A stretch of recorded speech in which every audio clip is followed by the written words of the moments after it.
Yeah,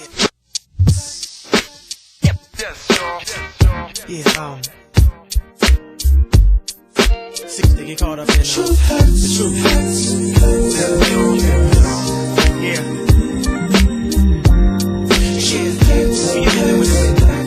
Where you been? I paid you and you ain't hit me back.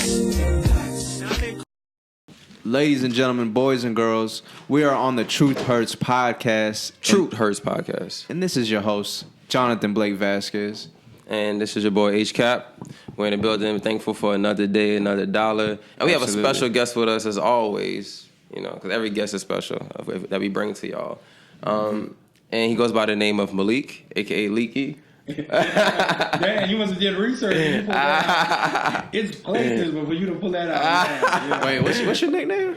No, so my name is Malik. Okay. I have a twin sister. Okay. And my twin sister, she used to call me My League, like I was her possession. Oh. So, a black family. Yeah. You get a nickname in a black family before a tool. Right. So, I Malik for sure, because she kept telling people, no, that's my league. That's my league. Yeah, That's my league. Okay. Yeah. So, Yeah, that's some cool. They call you Leaky. That's cool. Yeah. I thought it's because you was pissing everywhere and stuff. You were Leaky. Nah. That's cool, man. I'm just pissing everywhere. Yeah, they call me Leaky, man. That's why they call me Leaky. Yeah. But nah. And he's a dope individual, man. He's like Absolutely. A cornerstone of the community in my book. He's a history bluff. He knows a lot about Black history, NOLA history. And speaking of NOLA history, being that we're in New Orleans this season, I feel like it's only right that we take a dive into a NOLA tour with Malik.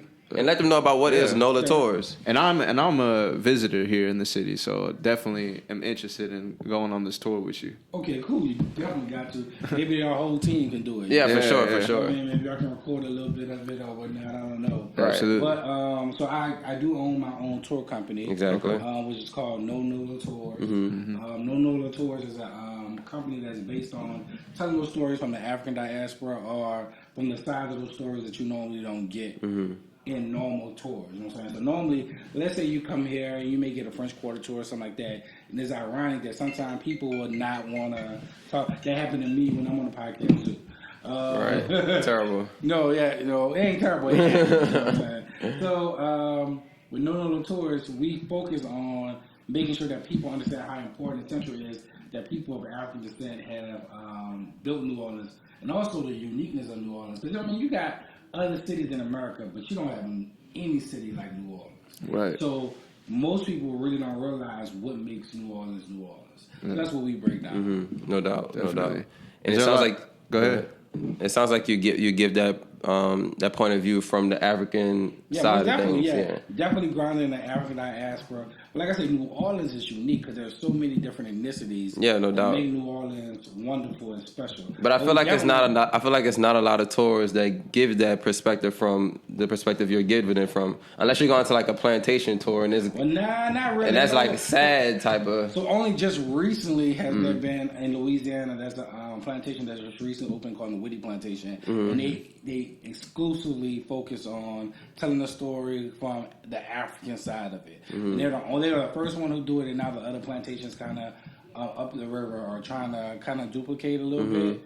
However, definitely we stay focused on the Black side because honestly, it's nothing. Not because I'm an African American, I'm a Black man, or what I call my ethnicity. I ain't gonna throw it out there. What I actually call my ethnicity. However, New Orleans would not be New Orleans without Black people. So Black people are literally the foundation of what we know of as New Orleans. Absolutely. Yeah, and me and Harold always like drive down like the French Quarters and things like that. He's like, man, they're not giving those real tours. Nah. Yeah. So it's so funny, like sometimes because I be yelling out the window. They lying. We gotta be respectful. So honestly, like on a couple of my tours, I've been doing my thing. And I do like on the street look like he was potentially could have been homeless, and he was like he ain't lying. And then I had another person like I was in a special sacred spot in New Orleans, and a sister walked up to me and she told me, "Yo, the ancestors are proud of you." Yeah, that's dope. So that's dope. So and look at your t-shirt. Yeah.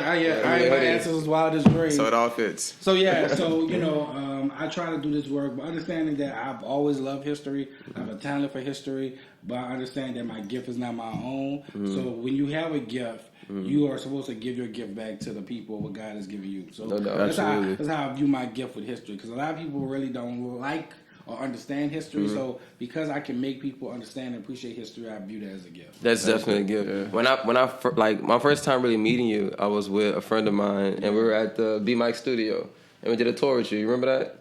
Yeah, wait, y'all kind of did y'all trail? Yeah, we did. Yeah, we just trailed it. We just wound up going to the studio one day, walked in, someone was like, "Yeah, just come in. You can join." So we was like, "Cool, whatever." We'll just join in.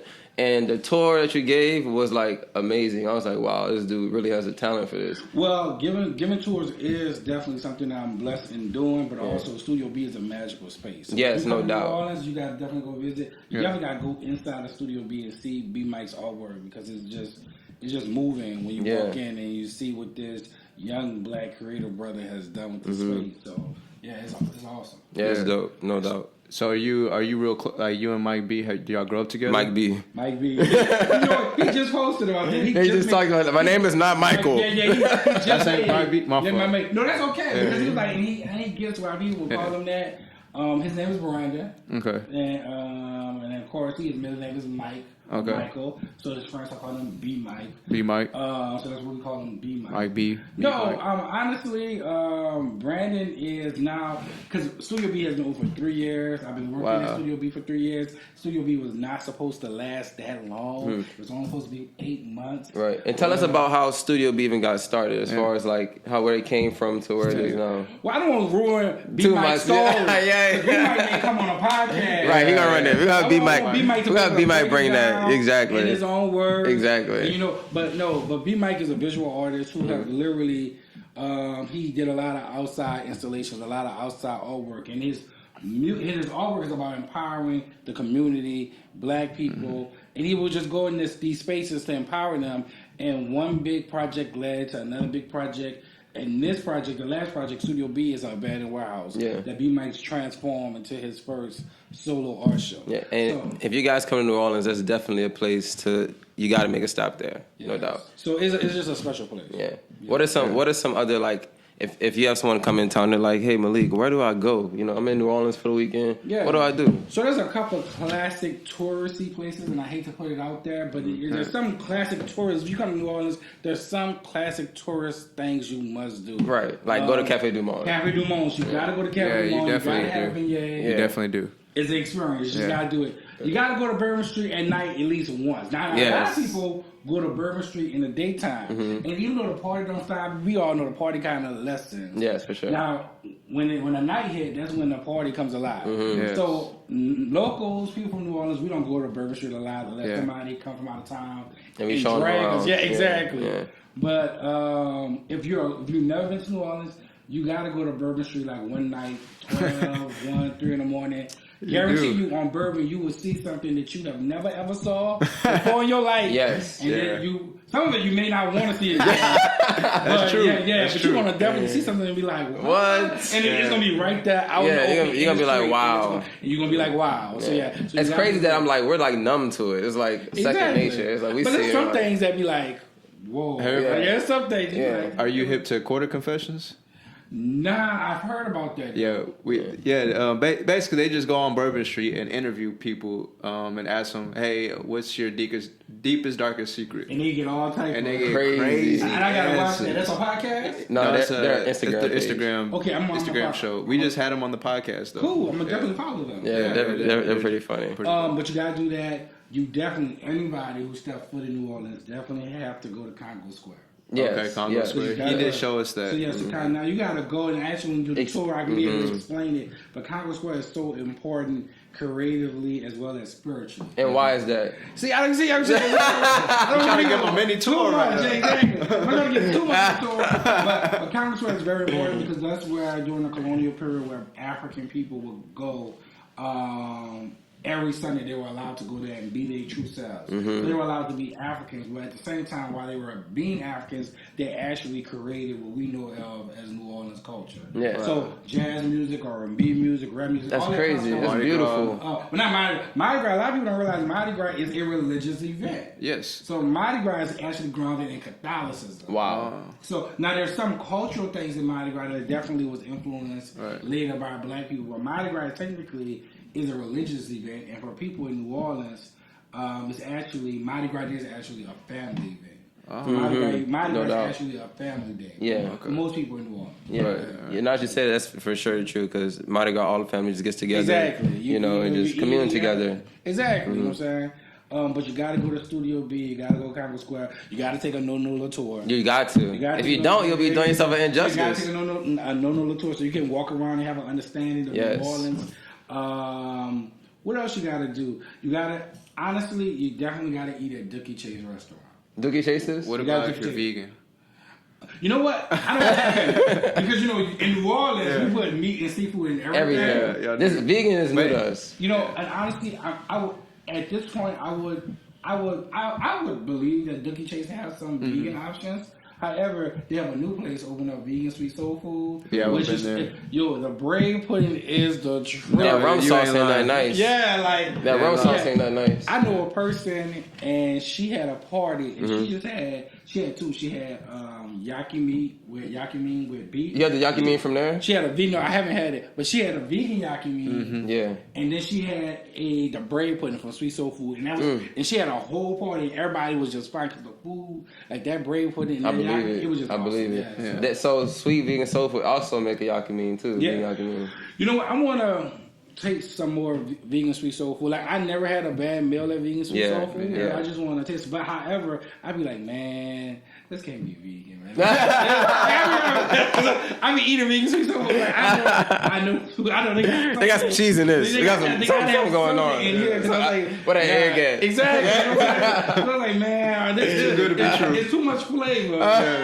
But this would be, you know what I'm saying? But when people of color, when they put that spin, when they get involved in it, they just you get that magic on. They put that soul food. Exactly. They put their foot in it. That's what they do. So a vegan sweet soul food, but definitely.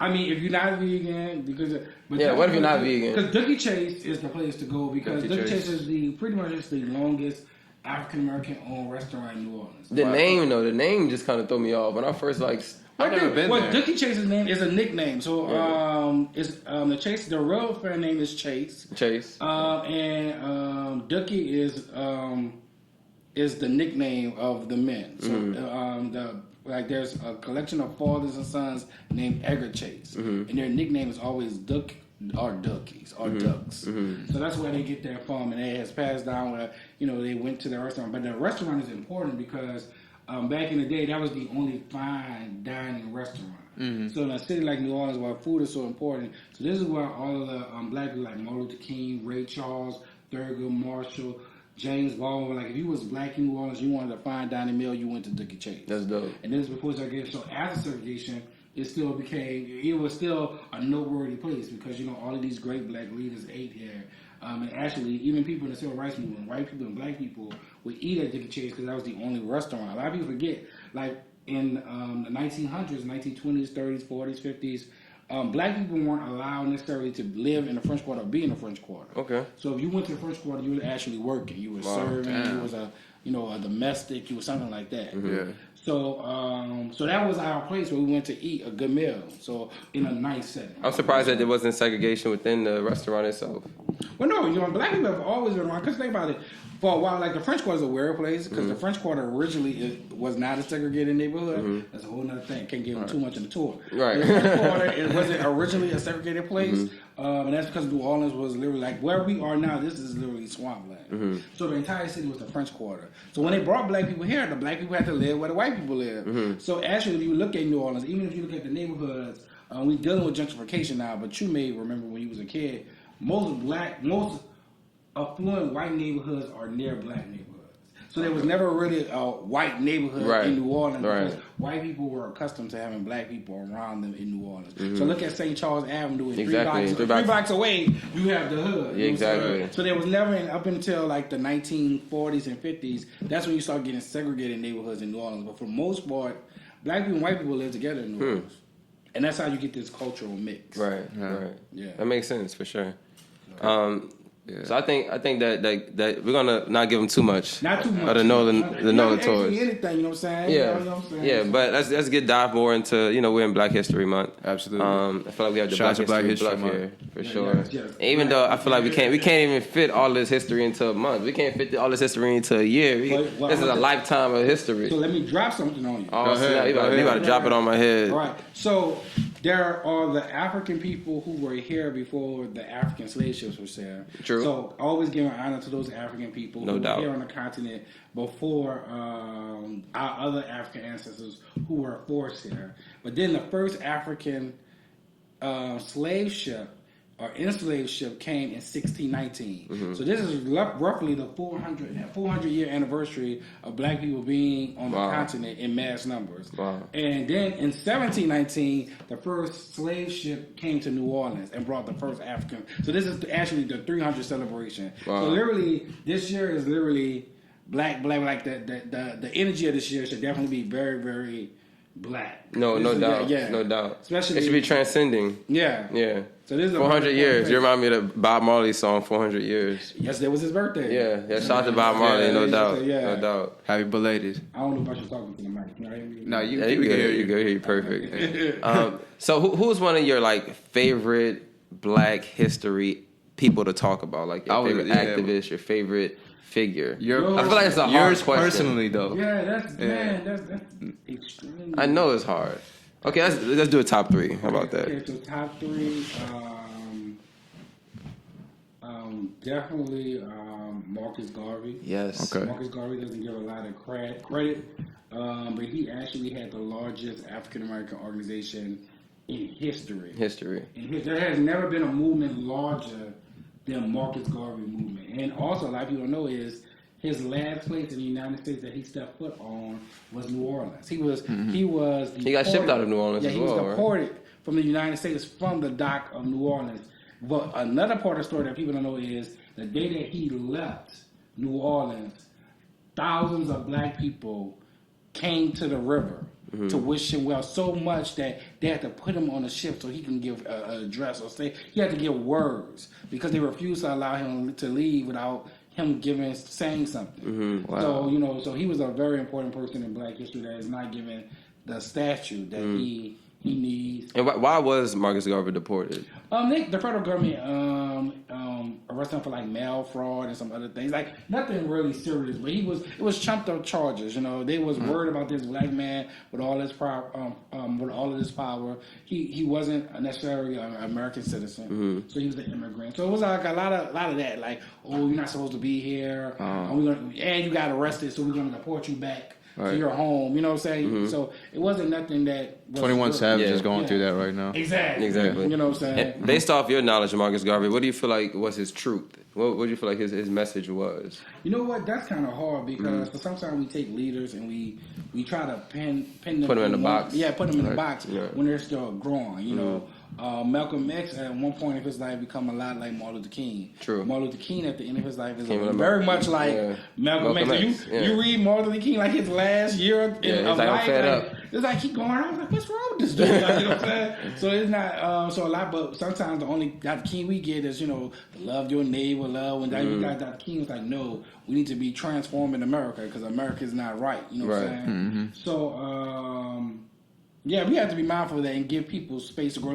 When you're studying a person, you got to study the whole person, even the parts of a person you don't like, because sometimes you're not gonna like certain parts of people. You know what I'm saying? Right. But you gotta be willing to be able to accept them as a whole person. Dr. King, he had a lot of different women. He had a couple of females probably around here because he stayed in New Orleans. Dr. King loved New Orleans, so. Right. Yeah, shout out to Dr. King. So you got to. So the second person I would like to give a shout out to is Harriet Tubman. Yeah, most definitely. Okay.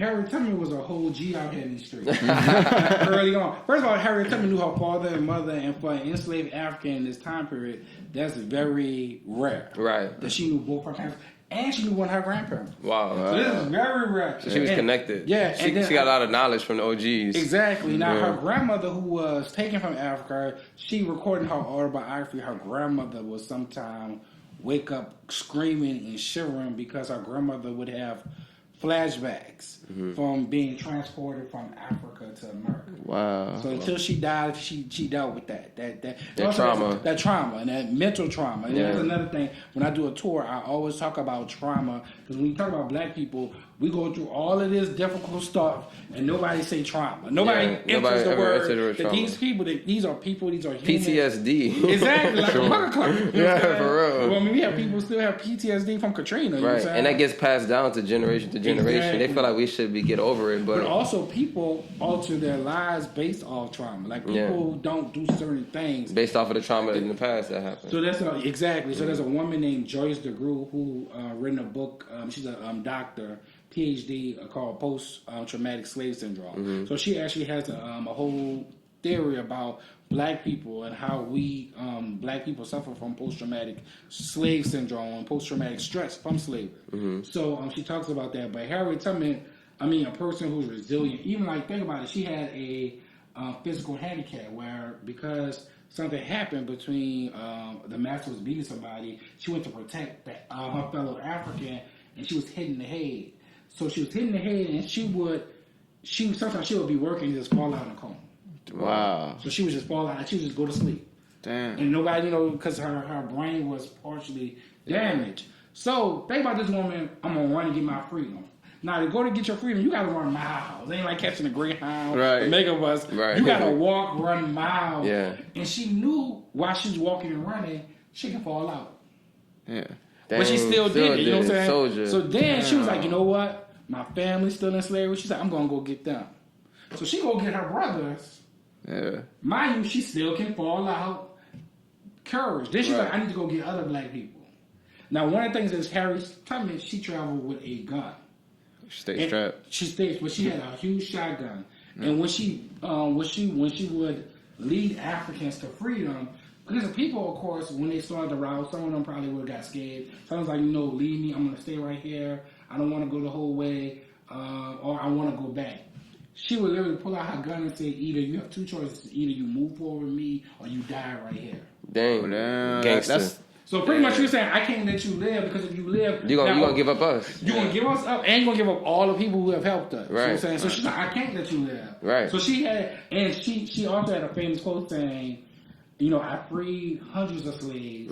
She said, I could have freed thousands if they only knew that they were slaves. Most definitely. So yeah, do you feel like that still can apply to the most situation? Definitely. I got attacked last week over some stuff that I posted about the system and the presidential election. I think people of color, whether it be indigenous people, Mexicans, black people, we always have to realize and deal with the system. Sometimes we deal with people, but we're not dealing with people, we're dealing with systems. So sometimes we get kind of excited when we see other people of color moving in ranks in the system, not realizing it's not going to change for us. No. Nothing will change us, because even though somebody that look like us is rising in ranks in the system, we need to be building a system outside of the system. Exactly. So we can't celebrate that. Or I ain't gonna say we can't celebrate that, because and if you're rising in a system to take from the system to give, to empower what we need to be empowering, then but the system is designed. The system is gangster. Yeah. White people, the system is gangster. So the system is so gangster, the system cannot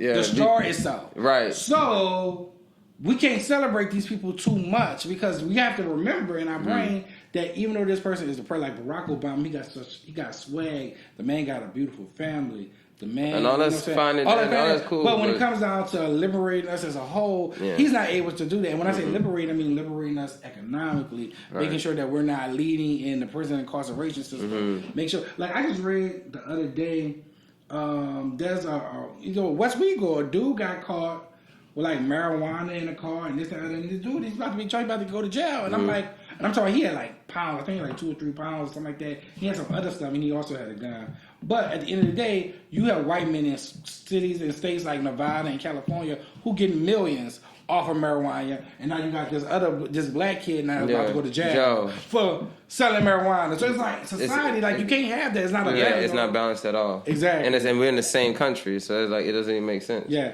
So Harriet Tubman, but honestly, there's just so many people. Honestly, honor your grandmother, your great grandfather. Exactly, because all of those people are monumental in themselves. And these are people who, even though, like, let's say that they were somebody's maid or nurse, these are people who had enough courage to keep living. Like some people, like you see, that's why you see a lot of rise in suicide. Because, and I tell people, because I work at a college too, and sometimes when y'all look like y'all in your 20s, sometimes younger people think that everything should be given to them.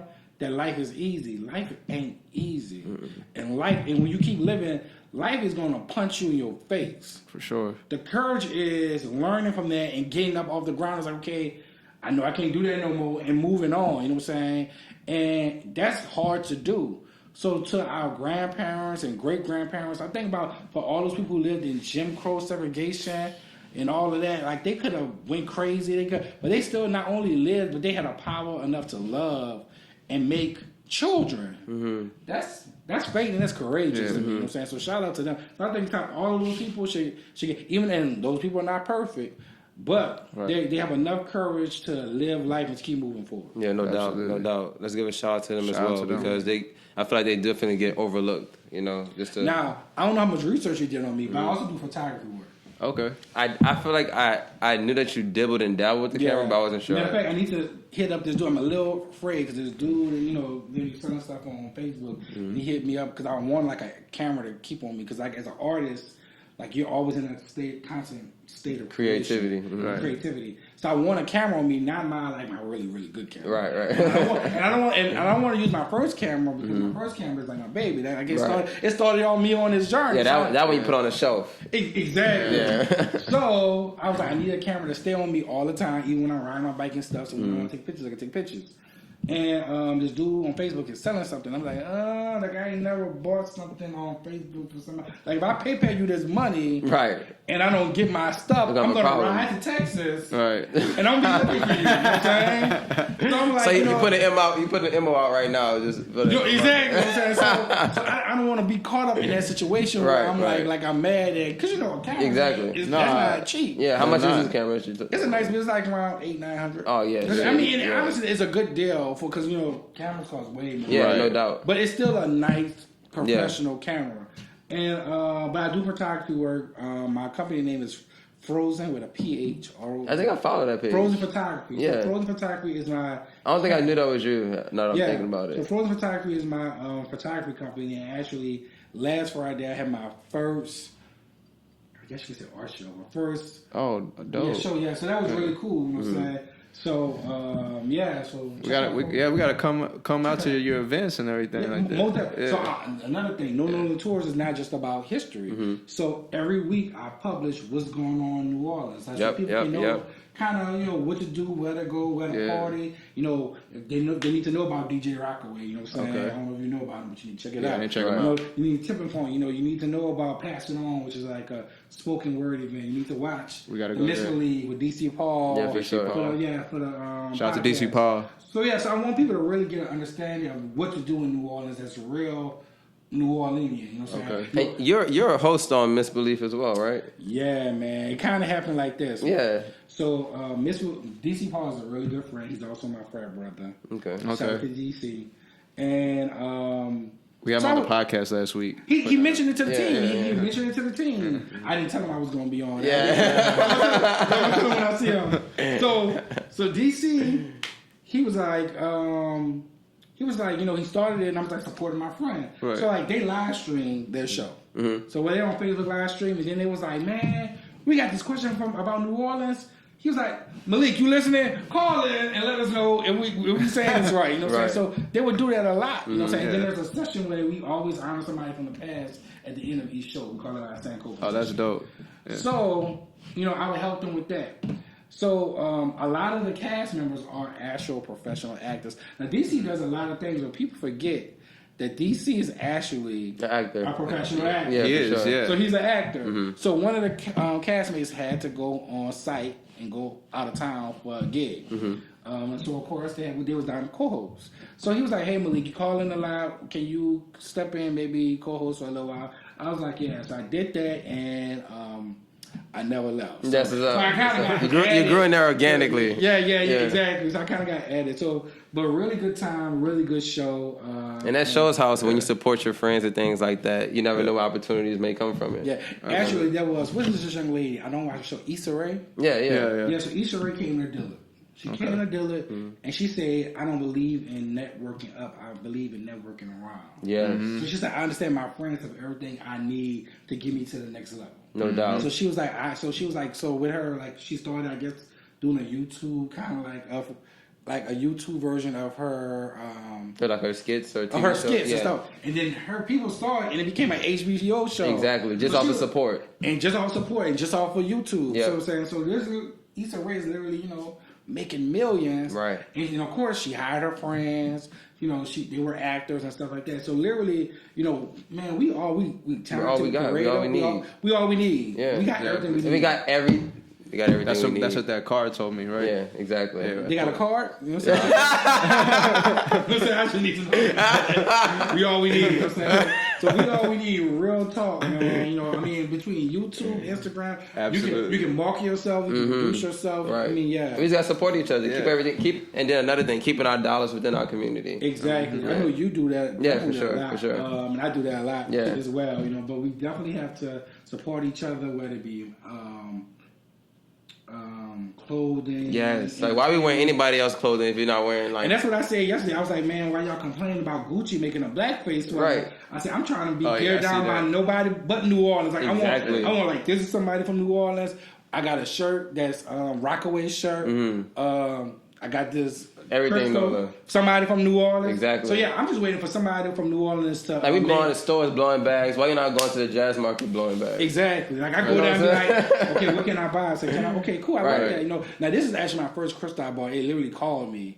I had my friends and stuff were into crystals, and I seen them, but I picked it up. And Yeah, I was just like, got "Whoa." into crystals too. I have one as well. But we gotta support one another. Yeah, You know what I'm no saying? doubt. And especially with our money, and not even just money, but just being here, like watching people podcast, Yep. telling people about it. Like I'm about to. Y'all gonna be included, but I'm about to put a whole lot of local podcasts Yeah. on. Let's make it Tell happen. people, man, forget going to Podbean and knowing what to watch. No, I'm about to let you know these are podcasts. Exactly. You need to check out. You know what I'm saying? Exactly. So, And we wanted to even network with more podcasters in the area. So if you know Absolutely. something, point us that way because we need to be working together. I even. don't know if they're filming us. Are we filming? Yeah, we Yeah, filming for for sure. sure. Oh, they set up as gangsters. Real talk, like they. Yeah, and we trying to get better and better, man. Yeah. So, Exactly. you So know. I don't know if I can afford these fancy mics and all that. It's gonna be like a phone with a tripod, and you know what I'm saying. Me on And the that's how we iPhone started. Trying to with light, like let me that- brighten this up a little bit. Hey, we take baby steps. We've we been doing started from the podcasting. bottom. We've been doing podcasting for like 3 years, 3 years now. All right. So cool. we definitely started from the bottom of the bottom. You know, Just your iPhone, praying you have enough memory space. Exactly. And that's all it takes. Yeah. Start off on Instagram Live. Okay. You know, simple as that. And So who has the best live, Instagram or Facebook? that's I a would good question. say- I haven't done much Facebook Live. I think I'm more of Facebook a- has better though. I don't know. Well, I'm you more know, of an y'all. Okay. I think it depends on generation you're Yeah. going True. for. Depends on what market you're in too. That is You true. know, so That it all is depends. That is definitely true. Yeah. Definitely true. They're both important though. They're Yeah, both for important. sure. I wish that's the next thing we want to start doing is have some like a phone right here and a phone right there. One is streaming from Facebook, one is streaming from Instagram. Okay, cool. I like that. Yeah. Yeah. So, That's But like the future. for True Hurts and our podcast that we do, I feel like streaming on Instagram would be best for us when we talk I'm gonna about. have to talk to DC about having y'all on the Misbelief. Hey, let's make it happen. Because Y'all need to do some research on us. Yeah, because I had a question for y'all, but I'm not gonna flip the interview. Let's do Nah, it. come We on. take questions. Yeah. Because True Hurts. Yeah, Right? True Yeah. Hurts. True Hurts. So did somebody had like y'all was live streaming like, yo, I don't want to be with you anymore. True Hurts. I get the name. Yeah. True Hurts. I'm gonna let JV. I'll always let JV take over this. Yeah. Well, because I originally started the podcast, Okay. myself, You and just going off on people. well, it was because like I had just got like a little bit of conscious, you know, like about certain things, like what was going on in the world. You know what I mean? And you kind of like for a while it was going down in Dallas. yeah, exactly. All that stuff like there's a lot of shit that's going down. Even just the world period, you know. From food to the air to the violence to everything. Yeah, I just got woke on food around that time. Like, cause I just started like eating healthy. You know, I was eating meat still, but I was starting to eat healthier. And I'm like, damn, what else are they lying about? You know, me and Harold, we talk on the regular. This is when he was living in New Orleans and I was living in Dallas. And I was like, man, this is all around the time I was trying to figure out what I want to do with my life. You know, I don't want to work a 9 to 5 because I already know that's like a trap. A trap. Yeah, exactly. True hurts. I'm like, true hurts. And so I'm like, fuck. So I thought of doing a podcast. Yeah. You know what? Because our podcast. There's no rules. Okay, because on our podcast you're on the radio. Yeah. So we literally have to. We can say what we want. Add mouth. Yeah. So so we don't. Especially DC. Yeah, especially DC. So literally before we start, he's like, okay, get out the way, dick, pussy, fuck. He's like, just get out the way. We start. You know, we get out. Or we get a ring from the FCC. He's like, y'all cussing too much. Right. Yeah. No, you're definitely good. Yeah. So basically, it just started off like that, man. I just like, man, true hurts because true hurts that you know we're living through that right now. So some of the things, you can apply that with anything in life. So some of the things that keep me grounded when it comes down to grounding my psyche is I watch The Matrix often. Yes. Okay. The Matrix. I need to watch that again. That movie is powerful. If you look past the movie and the messages they're really trying to tell you about society, The Matrix is powerful. The movie. Mm-hmm. Yeah. I read Animal Farm at least once a year. Dope book. Okay. Because it's showing you the erosive how power pretty much change and how power makes people. It changed people. Mm-hmm. So Animal Farm by George Orwell is tight. No. Animal Farm. And the last thing I do is like literally like clockwork. I don't even try. Write that down. Every 3 months, there's a clip on YouTube of Sister Soldier from like the late 1980s or maybe early 1990s. And she's on a Phil. Y'all too young to know who Phil Donahue is. She's on a talk show. I know that. And she is going. Like, she's not going in, but she's like talking about like the system, and the way she puts together is just so simple, so articulate. But it's so powerful because it's just the truth. You know what I'm saying? Right. And it true hurts. It true hurts. So absolutely. Those 3 things, like literally, it keeps me. It reminds me, hey, you know what I'm saying? Because you get to a certain age where you kind of like. You compromise with yourself, you know absolutely, about the truth, mm-hmm. and like how can we do to grow? So when we have kids, we can show our kids like, hey, no, you just going to public school don't have to be the option. Like you can have your own school. Yes, exactly. So I'm sorry. No, you're right, and that's what True Hurts is all about, man. True Hurts is that Malcolm X voice. True Hurts is that Muhammad Ali, you know, speaking that real, you know. So True Hurts is it's all of telling you that she's cheating on you. Yeah, all that. And that's True Hurts. Yeah. And then she's gonna be like, nah, you can't be with me. Bye. Yeah, exactly. It's not that type of game. Cause honestly, it's so funny because I be reading things about younger people be posting, and it was like, yeah, I have somebody. But my side, and I was like it was common, like everybody gotta have a side, and it was like, but you was building a relationship with this person, but you have a side. That's how old are you, Malik? I am in my 30s. In my 30s. I like that. Yeah, I like that answer. That's cool. Well, we're in our 20s. If you will. No, honestly, life, keep living, it gets better. And it gets better as you grow. No, because you get to understand stuff about yourself. Mm-hmm. And as you accept the truth about yourself, you get to be like, okay, this is what I want, this is what I don't want. You know what I'm saying? Right. And it's so funny, and when you encounter people coming to, like when I first met you, when you encounter people, you can be like, okay, I can rock with that person because I know who I want around. You know Exactly. Now, people you don't want, as you get older, like, nah, I don't want to talk to you. Bye. Hello. Yeah, exactly. Like, you don't want them around. So literally, as you get older, that it gets sharper. And the intuition. Absolutely. Yeah, no doubt. We hang around. We like our friends that they're all older, like grown over the last few years. And I love grown women. Period. You want that I just don't look grown myself. But it's okay. You want that? Yeah, that's good. They're good. They're good for a young man. Yeah. Woman, no doubt. I'm on the lookout, so keep that. Y'all see me in these streets. So we're gonna talk about that. Oh, you can talk about it. Hold on. I'm single right now. I'm back in the game. You know what I'm saying? So unfortunately. Well, I mean, it takes time to really find. You know, it's so funny because as you get older, you see different examples of partnership, and it takes a while to really understand what you want, and to find a partner that's right for what you want. Yeah, for sure, exactly. And that was big in my relationship. You know, we're both still. I'm still growing. I'm still developing. Oh, so when y'all met, you're in a relationship. Yeah, huh? Like when y'all met. Yeah. He met me. So Yeah, break it out. Whatever. Yeah, whatever. Break it out. I'm starting to connect the dots. And he had a main and a side. But No, I didn't have a side. That's a whole other story. That's a whole other story. Different women on the I don't know what you're talking about. But we did meet on the NOLA tours when I was at the museum with Bliss. Yeah, and let me point out that a NOLA tour would make a really great date. That's a great date. That got me some good brownie points. Yeah, I'm gonna do that. Great date. I'm gonna do that. Definitely do that. Yeah. Definitely. I'm gonna hit you up because I got some visitors coming. Okay, cool. You saw his wink. But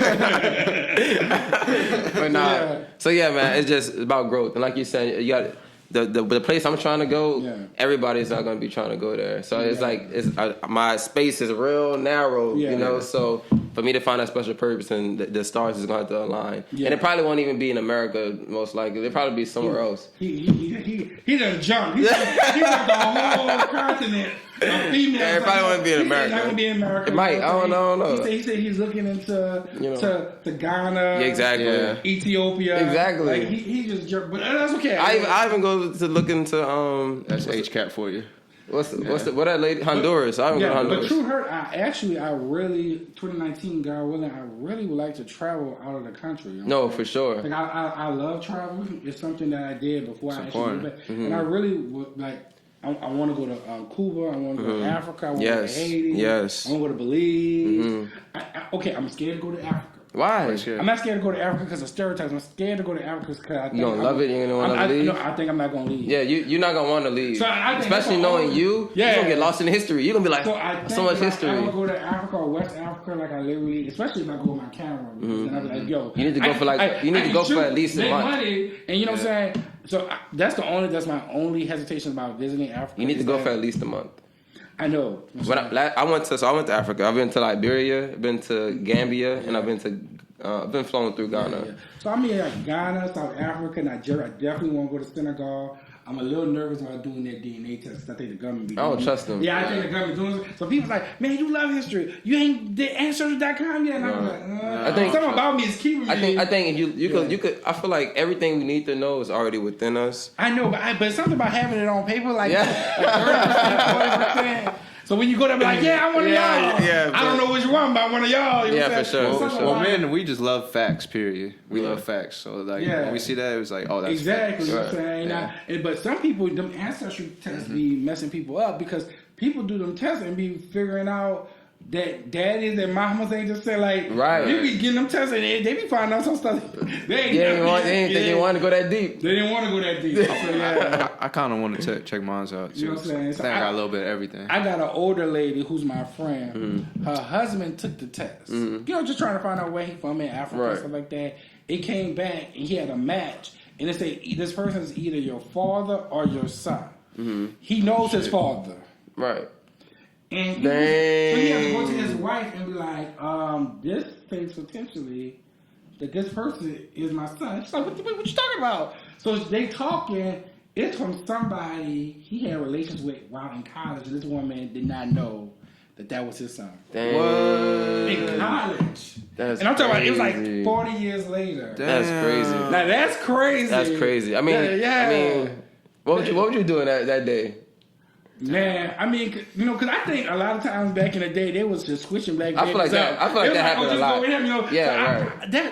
That's like a mind messed up right there. Yeah, that is. That's like a mind messed up. Because, you know, you think of your parents as your parents, you know what I'm saying? Right. And you don't question, of course you don't question that. Right. No, but you know what you can tell the people? What? True hurt. True. Exactly. That's right. That's exactly what you're talking about. Yeah. It was like, hey, the true Hey, hurt. the truth hurts, man. You just gotta live with it, bottle it up, and take it as it goes. But you the know? good thing about it is, because honestly, when we got to a certain age, me and my brothers, we asked our father if he had any kids. He told us no. He was like, no, we need to know. Nobody ain't trying to sleep with their sister. You know what I'm saying? Right, exactly. No, it's real talk. Nobody We ain't trying to have is no trying to problems. do that. You know what I'm saying? So before we get out here, let us know. I mean, you went to war, you went to Vietnam. Do you have any children over there? He probably has some children over there. I don't know. Well, we need to know this. Like, we just need to know. You know what I'm saying? Yeah. So, yeah. Yeah, I want to take a little 5-year pilgrimage, and like just travel and learn. You know, I heard something from Steve Harvey that a lot of young brothers of colors don't know. He's like, you're really supposed to build in your 20s. You're supposed to build your foundation in your 20s. You're supposed to prosper in your 30s, and you're supposed to retire in your 40s. Yeah, Absolutely. While you're still young, you still look good, you know what I'm saying? Everything works, you know what I'm saying? And, honestly, that's because you're supposed to be, like, traveling the world. exactly. You know what I'm Right now, at my age, I'm supposed to be traveling the world. traveling the world, just learning and understanding. Exactly. And traveling is like a real education because you really get to see how, because when you hear about people on TV and the stereotypes, but when you travel, you really get to see that these people are the same like us. Like, Exactly. There's no differences. Exactly. They have families. They want a good life for their family, their children. They're just trying to make it. And when you realize that, it's like, man, you go to any place any hood is the hood, and you just feel love. Mm-hmm. And then, so shout out, man. I even want to go to Palestine. I want to go to Peru. Yeah, I want to go. What attracts you to Palestine? Just to understand their struggle. Okay. Understand the struggle. Understand. Because like I said, you get to you hear things at the media. Also, people hit me up a long time ago, reading 9 American news sources. That's dope. So everybody should have at least one international Language. Everybody. Yeah. It's so funny. I was given a tour. This dude that I encountered that I knew on this tour, he started talking to the lady on my tour. And they both started talking to each other in French. He's African. She's from like the islands, the Caribbean or something. Oh. So then they say something. And it was like, oh, it's like you only speak English, huh? And he was like American.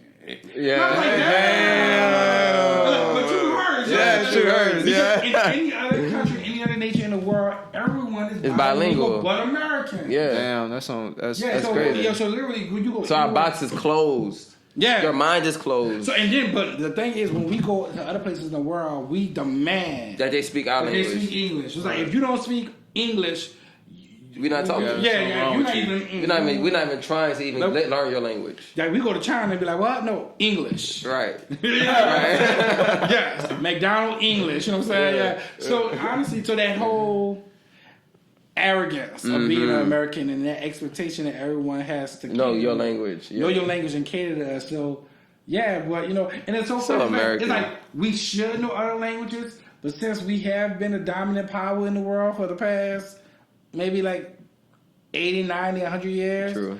True hurts. You know what I'm saying? Like we have dictated. About time y'all should know our language by now. Yeah, but I do think we definitely need to learn. Definitely to learn Spanish. Definitely need to learn French. Honestly, if I had my way, I would learn 4 languages. I would learn Arabic, I would learn French, I would learn Spanish, and probably an African dialect. Maybe for sure. Yeah, I think that's very important. I'm definitely going to instill those things into my kids. Man, I'm just going to put like these international headphones on my kids. Come on. Go. I was like, what you say? Oh, okay, that's on the tape. Good job. I like that. That's dope. Yeah, no doubt. And we can wrap it up. I'm gonna let JV take us out. Yeah. Thank you for coming on the show. It was a pleasure, man. I didn't know what to expect, honestly, but man, I'm glad we brought you. He's like, he's gonna be a historian. He's gonna be all geeky, he's gonna have glasses. Like, well, man, 24. Nah, it's definitely a pleasure. I mean, history is it, man. History is dope. History is learn, learn who slept with your people, mamas, and grandmas. You learn who had beef. Like all of that. That's history. Like, like even when you read the Bible, we gotta know our history. The Old Testament is like all my. It's like a soap opera of ancient times. Shit. So you know who beefing, who fighting with each other, who sleeping with each other wives, and then they marry each other. So literally, when you put it in that terms, you make the Bible sound very interesting. Yeah, you be reading like they did what? Damn. He had many wives. Exactly. Like, for real? Right. What was he using? He was like, questions like that. You know? Right. So, like, honestly, bro, history is very, very exciting. It's my passion that I get a chance to give and teach people and make people understand truly what is special about history. So, Hey, and we thank you so much. And we appreciate you coming on here and shedding your light for us and to the people and giving so much knowledge and wisdom.